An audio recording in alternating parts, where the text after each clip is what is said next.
नमस्कार दोस्तों, हमारी आज की कहानी का नाम है चाटा। ये क्या कर रही हो भाभी? तुम्हारी हिम्मत कैसे हुई माँ पर हाथ उठाने की? निशा ने चिल्लाते हुए कहा।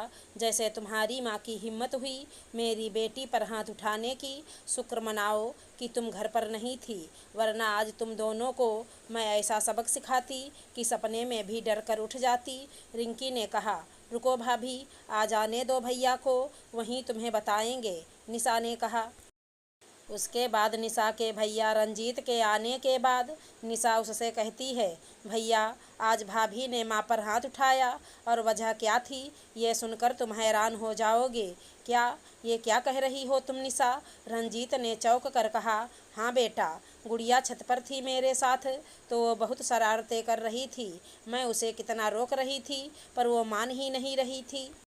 इसलिए जब वो एकदम किनारे आकर गिरने को हो गई तो मैं काफ़ी डर गई, तो और उस डर में मेरा हाथ उस पर उठ गया तो बहू को लगा मैं अकेले में गुड़िया को मारती हूँ, और उसने ये कहकर निर्मला जी सुबकने लग गईं। निशा और निर्मला जी सोच रहे थे कि रंजीत यह सुनकर के रिंकी ने उसकी माँ पर हाथ उठाया वह नाराज़ होगा, पर यहाँ तो उल्टा रंजीत अपनी माँ से कहता है, माँ ये तो गलतफहमी हुई ना। उसे लगा आप हमारी बेटी को मार रही हैं। अब कोई आपके बच्चे को मारेगा तो गुस्सा तो आपको भी आएगा ना। ये क्या कह रहा है बेटा? गुड़िया मेरी भी पोती है, अगर कभी मैंने उस पर हाथ भी उठाया तो क्या बहू? निर्मला जी ने कहा। और भैया कल को तुम अगर भाभी की माँ पर हाथ उठाओगे तो क्या भाभी तुम्हें छोड़ देंगी? निशा ने कहा। देख निशा, राई का पहाड़ मत बना। जो बात माँ के मन में है ही नहीं उसे डालकर और इस बात को मत बढ़ा। गलती माँ से हुई तो है, और तू तो जानती है अपनी भाभी को, वो कितनी गुस्सैल है। उठ गया होगा हाथ उसका। रंजीत ने कहा। क्या कहा आपने? मैं गुस्सैल हूँ? रिंकी ने कमरे से बाहर आते हुए कहा। अरे नहीं बाबा, तुम तो मेरी प्यारी पत्नी हो। ये कहते हुए रंजीत उसके पीछे पीछे अंदर चला गया। यहाँ निर्मला जी और निशा बस हैरानी से उन्हें देखते रह गए। देखा माँ, आज भैया के लिए ये एक छोटी सी बात हो गई। आज तो भाभी ने आप पर हाथ उठाया, कल पता नहीं घर से ही निकाल दें हमें। निशा ने कहा। छोड़ बेटा, जाने दे।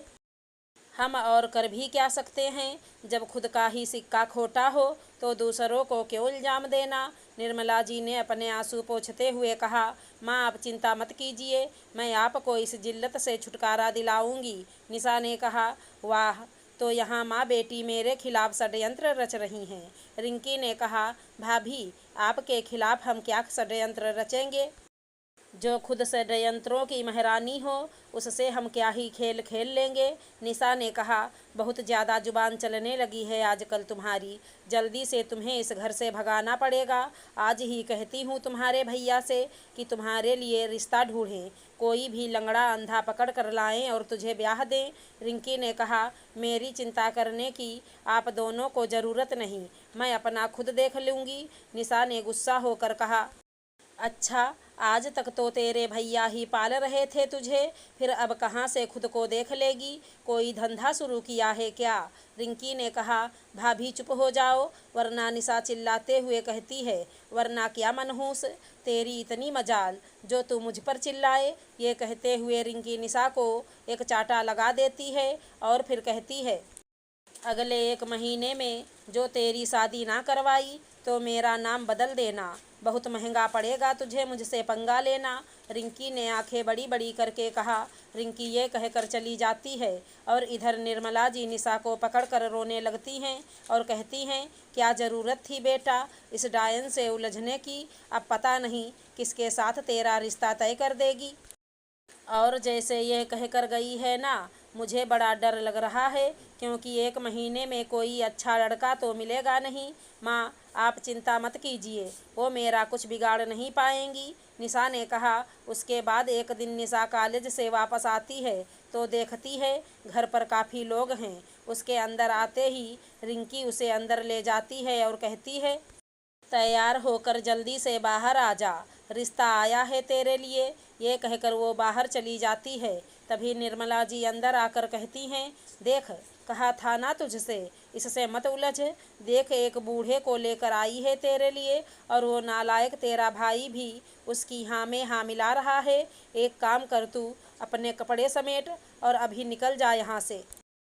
मैंने मासी को फ़ोन कर दिया है, तू कुछ दिनों तक वहीं रहे। बाद में ये मामला ठंडा हो जाए तो तुझे बुला लूँगी। मैं क्यों जाऊँ यहाँ से? मैंने कोई पाप नहीं किया है। माँ, ये भाभी क्या सोचती हैं? वो ऐसी हरकतें करके मुझे डरा देंगी। नहीं माँ, मैं जब शादी ही नहीं करूँगी तो क्या ये मुझसे ज़बरदस्ती उठाकर मंडप तक ले जाएंगी? निशा ने कहा। उसके बाद रिंकी कमरे में आकर कहती है, अरे तुम अभी तक तैयार नहीं हुई, मुझे नहीं करना ये शादी। और अगर आप एक अच्छा रिश्ता भी लाती ना तो भी मैं उससे शादी नहीं करती। निशा ने कहा, शादी नहीं करेगी? ठीक है, कल को मम्मी जी या तुम्हारे साथ कोई अनहोनी हो जाए तो मुझे मत कहना। रिंकी ने कहा, आप हमें धमकी दे रही हैं भाभी, पर मैं डरने वाली नहीं। निशा ने कहा, ठीक है, फिर तुम निकल जाओ यहाँ से, हम तुम्हारी जिम्मेदारी और नहीं उठा सकते। रिंकी ने कहा, बहू, ये घर हम तीनों के नाम पर है। जितना हक रंजीत का है उतना ही हक निशा का भी है। तुम कौन होती हो इसे निकालने वाली? निर्मला जी ने कहा, अच्छा रुकिए आप लोग, एक बार इन मेहमानों को विदा कर दूँ, फिर आप लोगों को बताती हूँ ये घर किसका है और कौन रहेगा यहाँ पर। ये कहकर रिंकी बाहर चली जाती है और मेहमानों को कहती है, वो लड़की को रिश्ता मंजूर है, आप लोग बस शादी की तैयारियाँ कीजिए। इसके बाद फिर रिंकी अंदर आती है और इस बार रंजीत भी उसके साथ अंदर आकर कहता है, तो क्या कह रहे हैं आप लोग? कैसा घर, किसका घर? ये घर मेरा है और अब मैं रिंकी के नाम करने वाला हूँ। तेरा घर? ये कब हो गया बेटा? तेरे पापा के जाने के बाद ये घर हम तीनों के नाम हो गया था। निर्मला जी ने कहा, माँ, आपकी यादाश्त कमज़ोर हो गई है शायद। मेरी शादी से पहले ही आप दोनों ने ये घर मेरे नाम कर दिया था। हाँ, यह बात अलग, यह आप लोगों के अनजाने में हुआ, पर जैसे भी हुआ हो, अब ये घर मेरा है और अब आप लोगों ने ज़्यादा नाटक किया तो घर से निकाल दूंगा। और सुनो निशा, अगले हफ्ते तुम्हारी शादी है मंदिर में, तो अब से तुम्हारा घर से बाहर निकलना बंद। रंजीत ने कहा, ठीक है भैया, मैं तैयार हूँ शादी के लिए। निशा ने कहा। रंजीत और रिंकी के जाने के बाद निर्मला जी कहती हैं, बेटा तू ये क्या कह रही है? तू उस बूढ़े से शादी करेगी? तेरे पिता के उम्र का है वो। शादी तो मेरी नहीं होगी माँ, पर हाँ, आतिशबाजी ज़रूर होगी। आप तो बस इंतज़ार कीजिए। निशा ने कहा।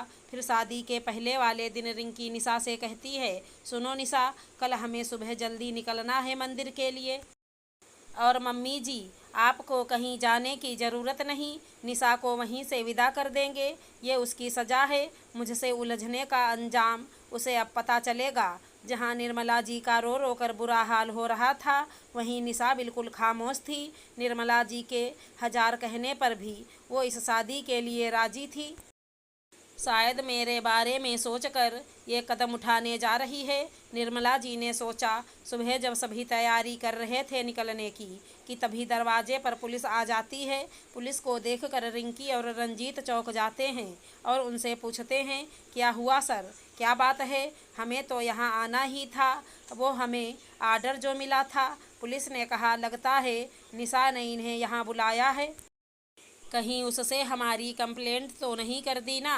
रिंकी ने फुसफुसाकर रंजीत से कहा, रुको, मैं अच्छे से पूछता हूँ। रंजीत ने कहा, लगता है आप लोगों को कोई गलतफहमी हो गई है, या फिर आप किसी गलत पते पर आ गए हैं। यहाँ तो किसी ने आप लोगों को नहीं बुलाया। रंजीत ने पुलिस से कहा, नहीं, हमें कोई गलतफहमी नहीं हुई है, हमें यहाँ हमारी मैडम ने बुलाया है। पुलिस ने ये कहते हुए किसी को फ़ोन किया और कहा, हाँ मैडम, हम बाहर ही खड़े हैं। फिर भी पुलिस आपस में कहते हैं, अरे रुको यहीं, मैडम ही बाहर आ रही हैं।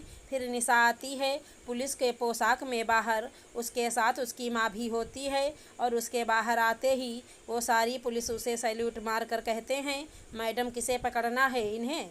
हाँ, और भी पहाड़ी वाले मंदिर में हैं। यहाँ मेरे भैया भाभी पैसे लेकर मेरी शादी ज़बरदस्ती एक बूढ़े से करा रहे थे।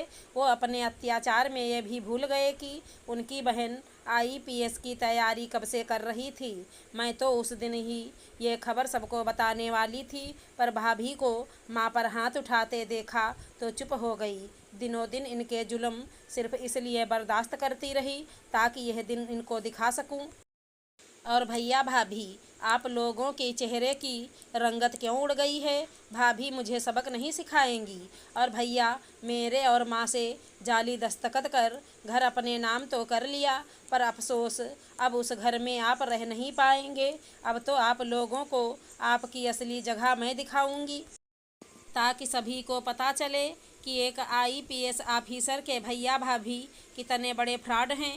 निशा ने कहा, निशा हमें माफ़ कर दे, हमें पता नहीं क्या हो गया था। ये सब तेरी भाभी का काम है, उसने ही मुझे भड़काया था। रंजीत ने अपना पल्ला झाड़ते हुए कहा।